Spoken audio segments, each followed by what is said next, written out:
So as you know that in DOM we have finished module 2, 3, 4, 5. But in last lecture I have covered the extra numericals of module 3. Similarly, today also I will cover extra numericals of module 4. Okay. So ये numericals मैंने पहले जब regular session लिया था तब मैंने cover नहीं किया था because I wanted to give you just revision, इसलिए मैंने कुछ न्यूमेरिकल्स पेंडिंग रखे थे। तो अब ये न्यूमेरिकल्स में लूँगा तो आपका सिमिलरली रिवीजन भी होते जाएगा। Okay, so this is extra numerical of module 4। Okay, so make sure आप कंफ्यूज ना होवे, हम मॉड्यूल 4 के एक्स्ट्रा पार्ट को सीख रहे हैं। So if you read this statement, they have said that in a sim in a single, this is what single degree, so this should be single.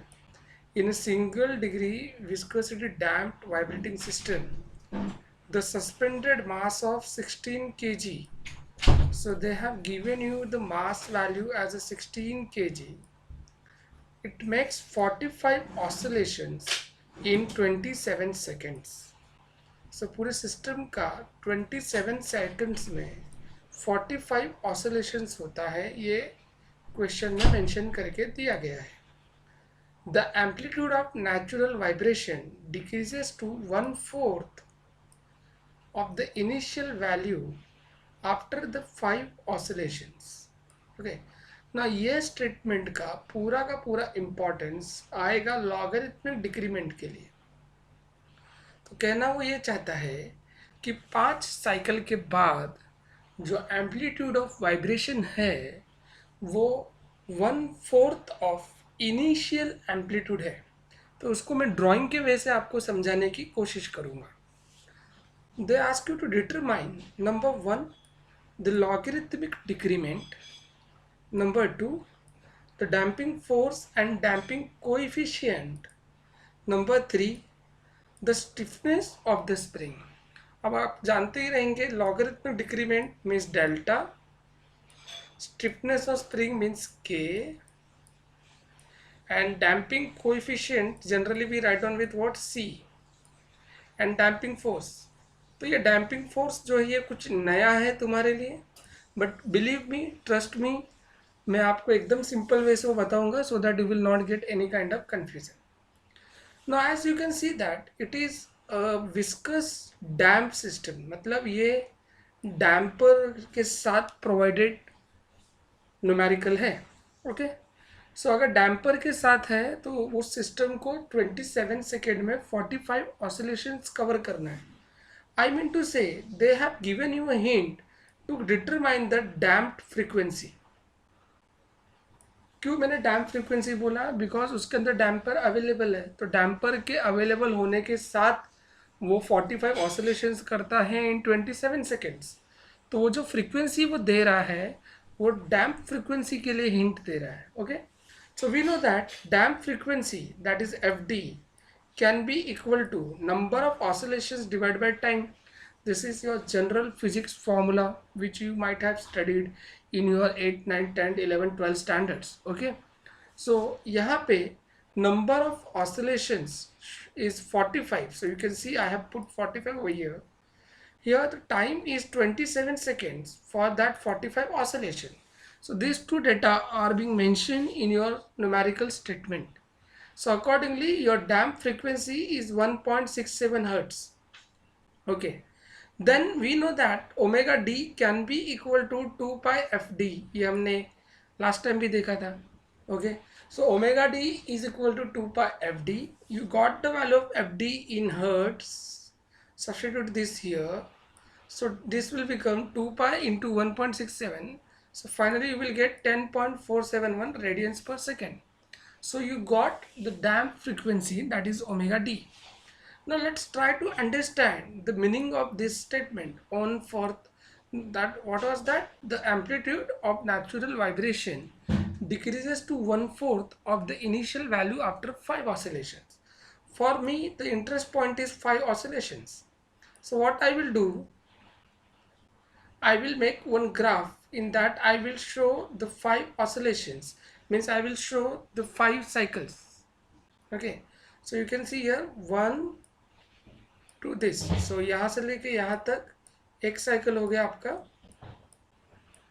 Okay. Then यहाँ से लेके यहाँ तक it is 2 cycle, same way यहाँ से 3, then यहाँ से यहाँ तक 4 एंड देन यहाँ तक 5, ठीक है। तो इन दैट वे मैंने आपको ऑलरेडी सिखाया है हाउ टू मेजर और how to calculate the number of cycles. अभी ये एम्पलीट्यूड को मैं x1 बोलूँगा, यहाँ के एम्पलीट्यूड को x2 बोलूँगा, x3, x4, x5, x6। So after 5 cycle the amplitude value is x6। तो उन्होंने क्या बोला है, 5 साइकिल के बाद जो एम्पलीट्यूड है वो कौन है, वो है x6 जो आपको यहाँ पे मिल रहा है। उसकी वैल्यू इनिशियल की 1/4 है। इनिशियल कौन है, x1, तो x1 का 1/4 है। आई mean to say x6 is equal to 1/4 of x1. It is being given in the question. I have tried to explain you with the help of diagram. Now if I rearrange this, I can get x1 by x6 is equal to 4. Okay. So with that I can use this formula of logarithmic decrement. You can see that ये एक formula है logarithmic decrement का, okay, जिसमें 1/n, n मतलब क्या था, number of cycles था। और अगर आप नंबर ऑफ साइकिल, अब यहाँ पे कितना डालने वाले हो, 5। अगर आपने n का वैल्यू 5 डाला तो यहाँ पे क्या हो जाएगा, this is always x1 and denominator में क्या होता है, x ऑफ n प्लस 1। तो n का वैल्यू अगर 5 है तो प्लस 1 मतलब 6, सो it will be x6। Okay, ये आपको मैंने ऑलरेडी जब मॉड्यूल 4 रेगुलर वे में लिया था तब मैंने आपको बताया था। Okay, so finally you will put number of cycle as a 5, you can see here, and this will become x1 by x6 whose direct value is already given as a 4। तो यहाँ पे आपका 4 आएगा, and if you solve this in calci you will get logarithmic decrement that is 0.277, and if I am not wrong this is your first answer। आपको question में वो first find करने बोला था, यू कैन सी हियर, तो ये हमको मिल गया। Okay, then we also know that logarithmic decrement can also be equal to 2 pi zeta upon under root of 1 minus zeta square। तो आपके पास जो डेल्टा की वैल्यू है वो सब्स्टिट्यूट कर दो। ओके, पूरे में सिर्फ एक ही अननोन है पूरे इक्वेशन में, वो है जीटा। इसको अगर आप कैल्सी में सॉल्व करोगे तो you will get zeta value as 0.044, so you got zeta also. Then let's go to the next formula. That next formula is what? Omega d is equal to omega n of under root 1 minus zeta square। Okay, अब ये फॉर्मूले straight forward formulas है जो हमने हमारे पिछले numericals में देखे हैं। तो आपके पास ओमेगा डी की वैल्यू ऑलरेडी मिल चुकी थी, लेट मी हाईलाइट दिस, ये मिल चुका है आपको, तो वो 10.471 यहाँ पे आ जाएगा। ओके, जीटा आपको यहाँ पे मिल चुका है तो वो जीटा की वैल्यू यहाँ पे आ जाएगी। अब इस पूरे इक्वेशन में सिर्फ एक ही अननोन है, वो है ओमेगा एन। तो इस तरीके से आपको ओमेगा एन की वैल्यू मिल जाएगी 10.48 रेडियंस पर second. Once you get omega n, you know that omega n can also be equal to under root k by m। ना ओमेगा एन आपको ऊपर के स्टेप में मिला है, प्रीवियस स्टेप में आपके पास मास की वैल्यू 16 kg है, if I am not wrong, just check it, yes this mass value is 16 kg, it is being mention here. Okay, so आप मास की जगह पे अगर आप 16 kg यहाँ पे सब्स्टिट्यूट करोगे तो आपको k की वैल्यू मिल जाएगी, that is spring stiffness which comes 1757.28 newton per metre. Okay, so this is nothing but your another answer, that is third answer। Then we know that zeta can also be equal to c upon cc, c upon cc। But मैंने आपको बताया है जब numerical x coordinate system में होता है so cc can be equal to 2m omega n, so this is the value of cc, that is what 2m omega n। okay, सो अभी आपके जब रीअरेंज करोगे तो c is equal to zeta times of 2m omega n, zeta आपके पास है, to constant है, M आपको दिया है, एंड ओमेगा एन आपने पहले स्टेप में निकाला था। तो इस तरीके से अगर आप देखोगे तो आपको सी की वैल्यू मिल जाएगी, which is 14.75 Newton second per metre. Okay, so this is nothing but another answer, which is your damping coefficient. अब अगर आप इस यूनिट को ध्यान से देखोगे तो इसका यूनिट क्या है, newton second per metre.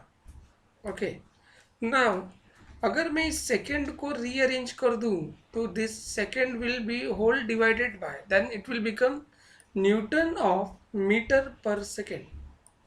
Okay, तो अगर मुझे क्वेश्चन में डैम्पिंग फोर्स की वैल्यू पूछी गई है, ओके, तो आप देख सकते हो ये 14.75 है, ये Newton per meter per second है. तो ये जो है पूरा मीटर पर सेकेंड, ये एक्चुअल में वैल्यू किसका है, ये वेलोसिटी का यूनिट होता है. This is the unit of what, velocity. So if I write down damping force per unit velocity, if I write down damping force per unit velocity, it means that आपका denominator का value कितना हो जाएगा, this will become 1. So this will be your final answer, that is 14.75 Newton. और ये जो value है यही तुम्हारा डैम्पिंग फोर्स का आंसर है जो कि हमको निकालना था. तो आप देख सकते हो कितने सिंपलेस्ट वे में मैंने डील किया है. क्या करना है आपको, सेकेंड को रीअरेंज करना है. So this will become newton per meter per second. Denominator को ध्यान से देखना है. So that is the unit of what, velocity. So you can say force per unit velocity. When you say force per unit velocity, it means the denominator value is 1, and finally you will get the answer 14.75 Newton. Okay, so this is one of the typical numerical जिसमें आप देख सकते हो पहले के सारे formulas वापस repeat हुए. इसमें आपको नंबर ऑफ ऑसिलेशंस और टाइम पहले से दिया हो तो डैम्प फ्रीक्वेंसी निकाल के कैसे डील करना है मैंने पूरा आपको बता दिया. Okay, now let's move on to the next numerical. This is your question statement.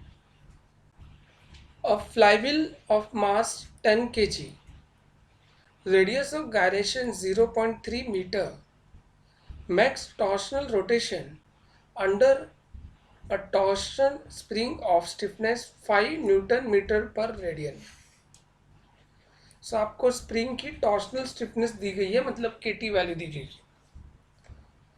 A viscous damper,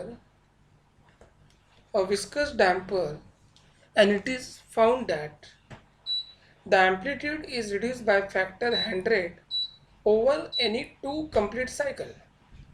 2 cycle के बाद जो एम्पलीट्यूड है वो 100 फैक्टर से रिड्यूस हो चुका है. ओके, सो हमें क्या फाइंड करना है, damping factor, damping coefficient and periodic time of damped oscillation, मतलब टीडी की वैल्यू फाइंड करनी है. Very simple. First of all, try to understand this. This numerical is based on torsional vibration. When we say torsional vibration, then with that time we have to get the mass moment of inertia of disk, and that is being given by I is equal to mk square, that is mass into radius of gyration square. Okay, so the value of mass is 10 kg and your radius of gyration is 0.3 meter. So your mass moment of inertia will be 10 into 0.3 square. So this will become 10 into 0.09, and finally you will get 0.9 kg meter square. So in that way you got the value of mass moment of inertia I. Then we know that omega n can be equal to under root kt by I. This formula is valid for torsional vibration. Now in the question they have given you the torsional stiffness value, that is 5, and value of I you got it here. Okay, so just you have to substitute these two values in the formula, so it will become 5 upon 0.9. Okay, and accordingly you will get natural frequency which comes 2.35 radians per second. Now they have said after 2 complete cycle the factor is reduced to 100. Now I have not given you the drawing, but I would like to prepare this for your understanding. So they have asked you to draw 2 cycles. So let's say this is 1 cycle and this is, just wait here, this is your second cycle. Okay, so if you give the amplitude naming, so this will be theta 1, then theta 2, then theta 3. So after 2 cycles the amplitude values are theta 1, theta 2 and theta 3, मतलब and में आपको theta 3 मिलने वाला है. Okay, सो अगर आपको logarithmic decrement का formula लिखना है और ये टॉर्शनल वाइब्रेशन का न्यूमेरिकल है, तो यहाँ पे एक्चुअल में x1 नहीं आएगा, यहाँ पे आएगा थीटा 1. ओके, और यहाँ पे आएगा थीटा 3 का value. Okay, generally delta is equal to what we write down generally 1 by n of ln of theta I upon theta of n plus 1. Okay, सो अब यहाँ पे हम नंबर ऑफ साइकिल कितना लेने वाले हैं, 2 लेने वाले हैं. तो अगर आप n का वैल्यू 2 सब्स्टिट्यूट करोगे तो यहाँ पे क्या हो जाएगा 2 + 1, यहाँ पे 2 + 1, और i मतलब क्या होता है, हमेशा इनिशियल वैल्यू होता है, दैट इज 1. हमारे यहाँ पे इनिशियल वैल्यू कितना है 1. So this will become 1/2 of ln of theta theta 3. So इसीलिए मैंने यहाँ पे directly 1/n of ln theta theta 3 number of cycle 2 डाला है, देख सकते हो. और उन्होंने क्या बोला है कि after 2 cycle that is theta 3 the amplitude is reduce to 100 of initial, that is 1/100 of theta 1. So अगर आप इसको रीअरेंज करोगे so you will get what, theta theta 3 is equal to 100. तो आप देखो थीटा 1/थीटा 3 मैंने डायरेक्ट यहाँ पे 100 सब्स्टिट्यूट किया है. So logarithmic decrement will be equal to 2.302. Now we know that delta can be equal to 2 pi zeta of upon under root 1 minus zeta square. आपको delta पहले से ही मिल चुका है, पूरे इक्वेशन में एक ही अननोन है, वो है जीटा. इसको सॉल्व करो आपको जीटा मिल जाएगा. Once you get zeta, zeta is equal to c by cc. But as this numerical is of torsional pendulum, that is torsional vibration, that's why I'm writing suffix ct upon cct. suffix में t लिखने का, so that better understanding होता है. Not theta coordinate हो गया ना, अगर torsional vibration आप बोलते हो तो थीटा कोऑर्डिनेट होता है, और थीटा कोऑर्डिनेट में cc का जो वैल्यू होता है वो होता है 2i ऑफ ओमेगा n. ये मैंने आपको फॉर्मूले लिस्ट के टाइम लिख के दिया था. ओके, सो आपके पास जीटा की वैल्यू ऑलरेडी आ चुकी है, और ये 2i ओमेगा n डालना है as a value of cc. अब आप देखो आपके पास 2 तो कांस्टेंट है, i का वैल्यू आपको पहले स्टेप में ही मिल गया था, ओमेगा n आपने प्रीवियस स्टेप में फाइंड कर लिया था. ओके, सो इन दैट वे आप अगर इसको देखोगे तो आपको c की वैल्यू मिल जाती है 1.45 न्यूटन मीटर सेकेंड पर radian. And at last they ask you to find out the damped time period. So we know that time period is always equal to 2 pi by omega. और अगर आपको damped time period चाहिए तो you will be writing suffix d. So td is equal to 2 pi by omega d. This is again a standard formula. Now we know that omega d can be equal to one of the equation, that is what, omega n of under root 1 minus zeta square. ये formula आपको already पता है, तो आप देख सकते हो omega D के जगह पे मैंने जस्ट वो फॉर्मूला सब्स्टिट्यूट किया है, that is under root of 1 minus zeta square of omega n. And just solve this. आपके पास ओमेगा एन पहले से है, आपके पास जीटा पहले से है, सॉल्व करो आपको डैम्प टाइम पीरियड का वैल्यू मिल जाएगा, that is 2.84 seconds. Okay, so you can again see that This numerical was very simple. I have prepared drawing for a better understanding, and if the torsional vibration is given, then mass of flywheel and radius of gyration is given, then how to find out I told you. Accordingly we can solve it. Okay, now let's go to the next numerical. See, this numerical seems to be very lengthy, but you need not to worry, it is very simple question actually. Okay, so let's try to understand it in simple language. So the rotor of a dial indicator, is connected to a torsional spring and a torsional viscous damper to form a single degree of freedom torsional system. मतलब यहाँ से तक पढ़ने में इतना समझ में आता है कि ये जो न्यूमेरिकल है ये टॉर्शनल वाइब्रेशन सिस्टम के ऊपर है. Okay, now they have said that the scale is graduated in equal divisions and the equilibrium position of the rotor is corresponds to 0 on the scale. एक ये डिवाइस बना रहा है, वो डिवाइस के बारे में बता रहा है ये, ठीक है. सो उस डिवाइस के ऊपर जो स्केल है वो यूनिफॉर्मली डिस्ट्रीब्यूटेड है, और स्केल के ऊपर जो इक्विलिब्रियम पॉइंट है, मतलब जो स्टार्टिंग पॉइंट है, वो है 0 number. Okay, so when the torque of 2 × 10⁻³ newton metre is applied, the angular displacement of the rotor is found to be 50 degree with the pointer showing 80 divisions on the scale. मतलब अगर उसको ऊपर torque apply किया तो उसका जो rotor है वो 50 डिग्री से टर्न होता है, और उस दौरान जो स्केल पे रीडिंग मिलती है वो 80 डिवीजन की रीडिंग मिलती है. ओके, अब अगर रोटर को रिलीज किया, when the rotor is released from this position, मतलब अब उसको हम रिलीज कर रहे हैं लोडिंग कंडीशन से अनलोडिंग कंडीशन पे उसको लेके जा रहे हैं. So the pointer swings first to -20 divisions.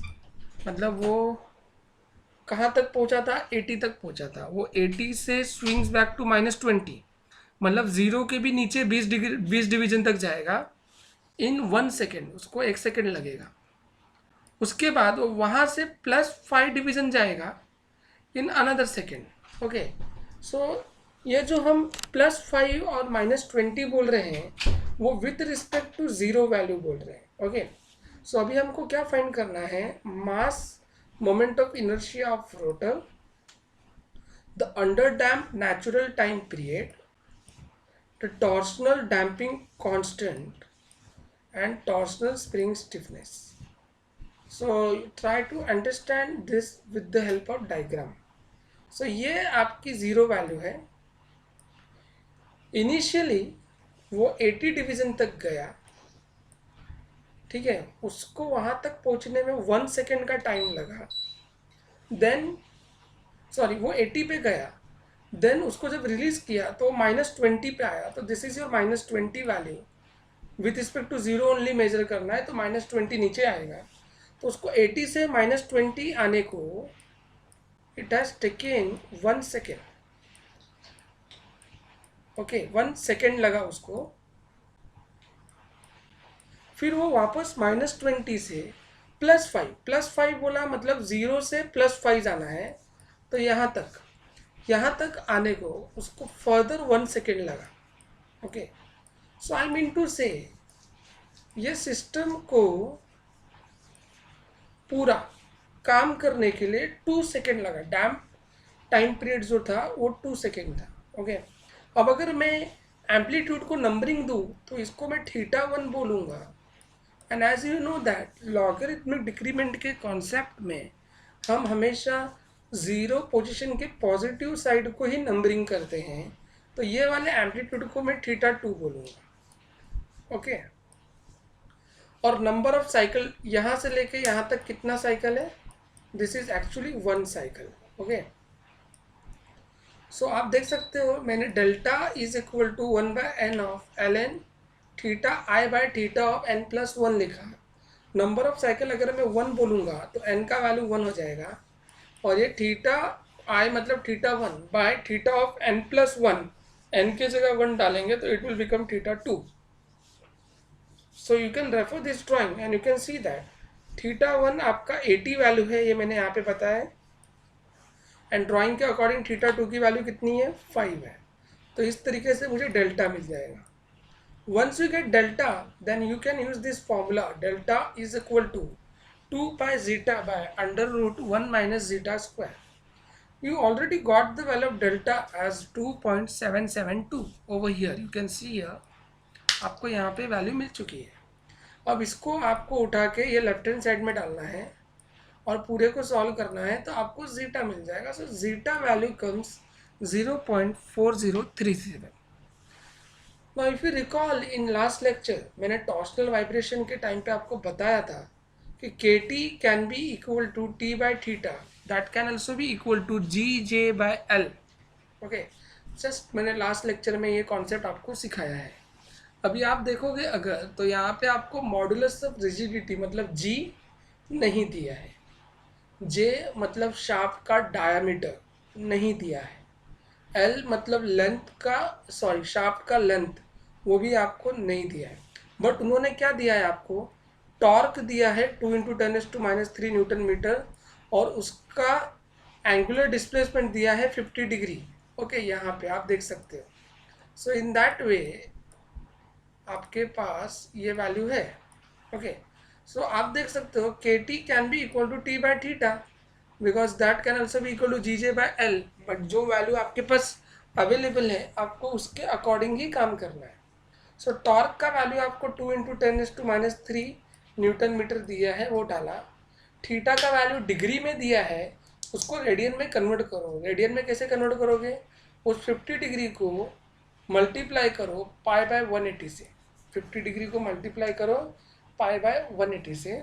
So finally you will get the KT value that comes 2.29 into 10⁻³ Newton meter per radian.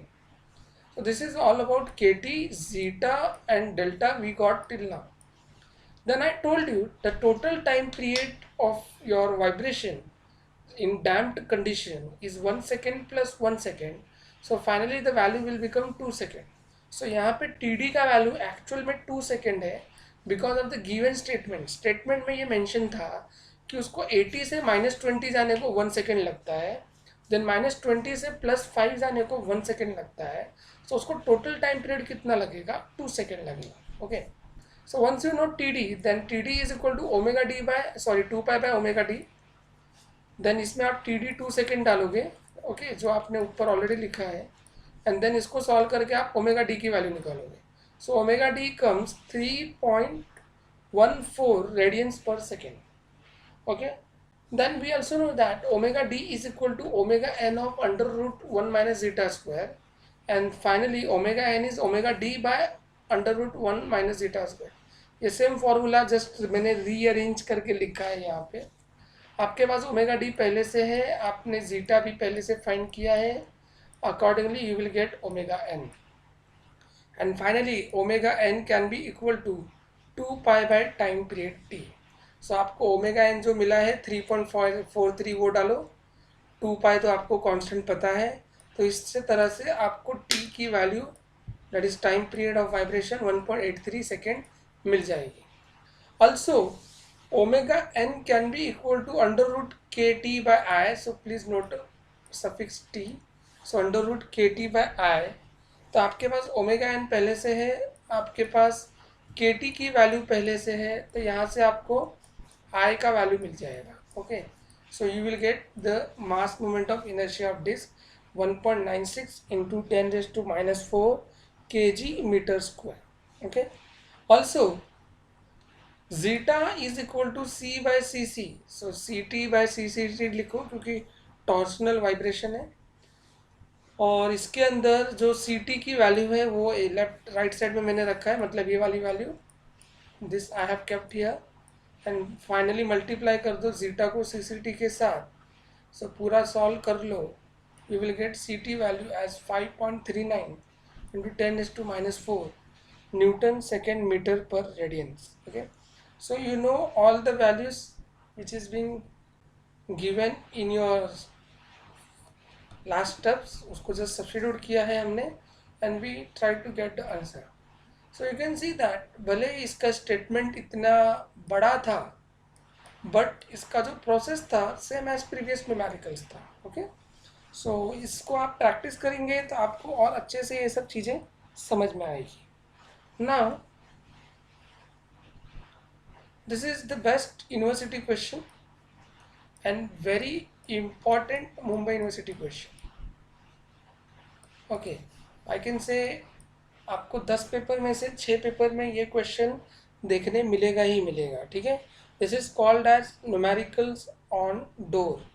ठीक है, बट ये मॉड्यूल 4 का ही पार्ट है. ओके, सो इस क्वेश्चन में डोर की हाइट दी गई है 200 सेंटीमीटर, उसकी विड्थ दी गई है 75 सेंटीमीटर, उसकी थिकनेस दी गई है 4 सेंटीमीटर. उस डोर का वेट है 35 kg. It is fitted with an automobile door closer. Automobile door closer that is also called as automatic door closer. Okay, automatic बोलो या ऑटोमोबाइल बोलो, बात एक ही है वहाँ पे. ठीक है, the door opens against spring with a modulus of 1 kg centimetre per radian. तो ये एक वैल्यू दी गई है आपको मॉडुलस की. डोर को अगर 90 डिग्री ओपन किया एंड देन रिलीज किया, how long it will take the door to be within 1 degree of closing.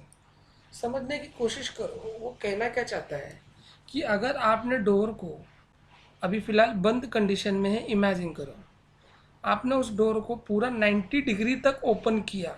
Okay, तो 90 डिग्री पे ओपन होने के बाद जब आप उसको वापस रिलीज करोगे तो वो ऑटोमेटिकली बंद होना स्टार्ट होगा. तो 90 डिग्री से उसको बंद होते होते आना है, और जब बंद होने में 1 डिग्री बच गया रहेगा तो उस 1 डिग्री तक पहुंचने के लिए उसको कितना टाइम लगा. Understand this. ओके, तो आपने डोर पूरा इनिशियली 90 डिग्री पे ओपन कर दिया है, अब आपने उसको छोड़ दिया तो वो ऑटोमेटिकली क्लोज होना स्टार्ट हो जाएगा. तो उसको कहाँ तक जा देखना है अपने को, जब बंद होने से 1 डिग्री बचा है. ओके, तो उस दौरान उसको कितना टाइम लगेगा, मतलब to cover that 89 degree of closing, how much time it will take, that we have to find out. Assume the return of the spring door to be critically damped. अब इस numerical में आपको critical damped system लेने बोला गया है. Okay, now you have to be very much careful. मैंने आपको 3 कंडीशंस बताई है. Condition 1, zeta less than 1, zeta equal to 1 and zeta greater than 1. इस कंडीशन को अंडर डैम बोलते हैं, इस कंडीशन को ओवर डैम बोलते हैं, और इसको हम बोलते हैं क्रिटिकली डैम. मतलब ये जो न्यूमेरिकल है इसमें जीटा इज इक्वल टू 1 लेके हमें सॉल्व करना है. ओके, सो पहले तो ये समझने की कोशिश करो, ये मैंने डोर का सी इफ़ यू रिकॉल, आपका जो भी डोर सिस्टम होता है वो डोर एक एंड से खुलता है. मान लो यहाँ पे उसको हिंज करके दिया है. ठीक है, so this is the point where it is going to be hinged. Okay, तो मैंने यहाँ पे जो एक्स एक्स लिखा है ये अबाउट हिंज लिखा है. ठीक है, this is what your hinge line. और एक चीज़ याद रखो, डोर के अंदर जो मैंने डायमेंशन दिखाए हैं उसके सिम्बॉल्स देखो. तो जो विड्थ है 75 सेंटीमीटर, उसको मैं कैसे लिखने वाला हूँ, ए से लिखने वाला हूँ, सिम्बॉल ए. जो थिकनेस है 4 सेंटीमीटर, उसको सिम्बॉल बी से लिखने वाला हूँ. और जो हाइट है 200 सेंटीमीटर. ओके, इसका फ़ायदा ये है, हमेशा याद रखो डोर एक एंड से हिंज होता है. तो ये ड्राइंग का कॉन्सेप्ट आप समझ लो. ओके, तो इससे आपको moment of inertia of door निकालना इजी पड़ेगा. और ये फॉर्मूला याद रखो, this is standard formula. This is the standard formula of moment of inertia of door about the axis xx.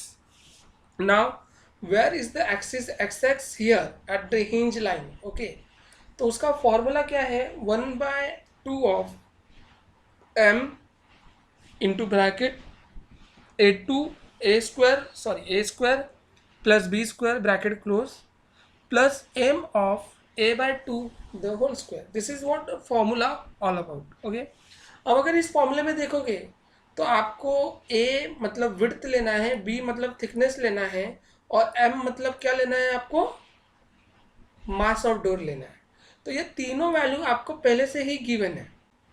अब ये वैल्यूज को मैं सिस्टमेटिकली अगर इस इक्वेशन में सब्स्टिट्यूट कर दूं, ये देखो मैंने उसको सिंप्लीफाई कर करके यहाँ तक लाया है, मैं अगर सब्स्टिट्यूट कर दूं तो I can get this value as 147936 kg centimetre square. So this is what the first thing which I should do. आपको सबसे पहले डोर का मोमेंट ऑफ इनर्शिया इमीडिएटली निकाल लेना है। Okay, so this is what your first step which you should do. Okay, second step मैं बताता हूँ। Omega N is equal to K T of K T by under root of K T by I X X. Okay, so आपने I X X already find किया है, के T. अब question में आपको ऑलरेडी देखो ये उसने स्प्रिंग का कांस्टेंट दिया है 1 kg सेंटीमीटर पर रेडियन। उसको एक प्रॉपर यूनिट में लाओ पहले तो। 1 kg centimetre per radian is also equal to 0.1 newton metre per radian. This is my interested value, 0.1 newton metre per radian. और वो पूरा कन्वर्जन मैंने यहाँ पे बता रखा है, ठीक है। मेरा इंटरेस्ट क्या है, मुझे न्यूटन मीटर पर रेडियन में चाहिए। अब अगर ये न्यूटन मीटर में है तो आई का वैल्यू भी केजी सेंटीमीटर स्क्वायर में नहीं चाहिए। देखो ये केजी सेंटीमीटर स्क्वायर है, देन आई का वैल्यू भी मुझे केजी मीटर स्क्वायर में चाहिए। तो अकॉर्डिंगली मैंने उसको भी कन्वर्ट कर लिया है, so it becomes 14.79। Okay, so in that वे के टी को कन्वर्ट करो न्यूटन मीटर पर रेडियन में, आई एक्स एक्स को भी कन्वर्ट करो केजी मीटर स्क्वायर में। ये दोनों वैल्यूज को उठा के ओमेगा एन के फॉर्मूले में डालो, जो कि मैंने यहाँ पे किया है, and I get the answer 0.0822 radiance पर second. So this is your second step. ये न्यूमेरिकल में सेकेंड स्टेप है, याद रखो। ये फर्स्ट स्टेप है और ये सेकेंड स्टेप है। इसके बाद थर्ड स्टेप अब मैं बताने जा रहा हूँ। क्वेश्चन में आपको क्या बोला है, the numerical is based on critically damped system. So this is what critically damped system. Now critically damped system में ये स्टैंडर्ड इक्वेशन है, याद रखो। जैसे हमने पढ़ा था ना over damp system, under damp system, equation of motion देखा था ना हमने, याद आया रहेगा आपको। Over damp system, under damp system के लिए हमने इक्वेशन ऑफ मोशन किए थे, C1 plus E raise to minus S1t plus C2 of E raise to S2t। I hope you remember. Okay, so in that way हमारा ये critical dam system है, तो उसके लिए भी स्टैंडर्ड इक्वेशन है, ठीक है, जिसमें A1 और A2 कांस्टेंट है। ओके, अब मैंने क्या किया, ये ब्रैकेट को ओपन किया है, तो जब ये ब्रैकेट ओपन होगा तो e raise to minus omega n t commonly multiply होगा दोनों टर्म्स के साथ। So it will become A1 of E raise to minus omega n t plus A2t of E raise to minus omega n t. So this is your after opening the bracket वाला term है, ठीक है। See I wanted to write down directly, but I thought somewhere you will get confuse, इसलिए मैंने side में तुम्हारे understanding के लिए लिखा है। तो ये जो मुझे मिला है ये आफ्टर ओपनिंग द ब्रैकेट मिला है। अब मुझे इसका डिफ्रेंशिएशन भी ले लो, मतलब एक्स डॉट निकालना है, मतलब एक्स को differentiate with respect to T करना है। अब अगर आप एक्स को differentiate with respect to T करोगे तो पहला वाला टर्म तो इजीली डिफ्रेंशिएट हो जाएगा, बट सेकेंड वाले टर्म में आप देखो यहाँ पे टी है, ये देखो, और यहाँ पे e raise to minus omega n t है, ये देखो। तो इसमें लगेगा कौन सा rule, u v rule. Okay, so पहले वाला तो इजीली सॉल्व हो जाएगा, A1 of minus omega n s to minus omega n t, ये टर्म इजीली आ जाएगा डिफ्रेंशिएशन में। बट सेकेंड वाला टर्म यूवी रूल में है, तो A2 बाहर आएगा, कांस्टेंट है। पहले टी का डिफ्रेंशिएशन, तो ये बचेगा e raise to minus omega n t, because t का डिफ्रेंशिएशन 1 होगा। देन आपको e raise to minus omega n t का डिफ्रेंशिएशन लेना है, so minus omega n of E raise to minus omega n t as it is रहेगा। I hope you know how to use UV rule, how to get differentiation of the different terms. Okay, so in that way ये standard equation है critical dam system का। मैंने यहाँ से इसको यहाँ पे लिख के पहले क्या किया है, ब्रैकेट ओपन किया है, फिर डिफ्रेंशिएट करके वेलोसिटी इक्वेशन निकाला है, दैट्स इट, सिंपल है यार, डरो मत। ओके, सो ये यहाँ से हम स्टेप 3 डील कर रहे हैं। ओके, अब बाउंड्री, क्योंकि दो कांस्टेंट है ना A1 A2, तो आपको बाउंड्री कंडीशन तो लगेगा सॉल्व करने के लिए। ओके, सो पहले समझो, इनिशियली डोर 90 डिग्री पे ओपन होता है, इसका मतलब क्या, when time is 0 displacement is 90 degree, but we can not write down 90 degree linear displacement, तो उसको π/2 में लिखेंगे ना, रेडियंस फॉर्म में लिखेंगे तो नहीं लिखेंगे, 90 degree into π/180। Okay, so that will become π/2।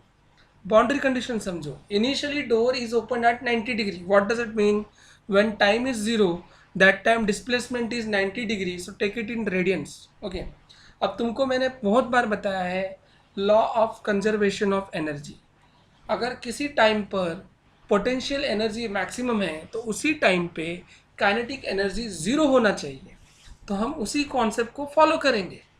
अगर टाइम ज़ीरो है तो डिस्प्लेसमेंट 90 डिग्री है, मतलब π/2 है, तो उसी टाइम पर that is t is equal to 0, velocity will be what, 0, x dot is 0। Okay, अब आपको क्या करना है, ये दोनों बाउंड्री कंडीशन, एक बाउंड्री कंडीशन ये रही और दूसरी बाउंड्री कंडीशन ये रही, ये दोनों को उठा के रिलेटिवली इसमें सब्स्टिट्यूट करना है।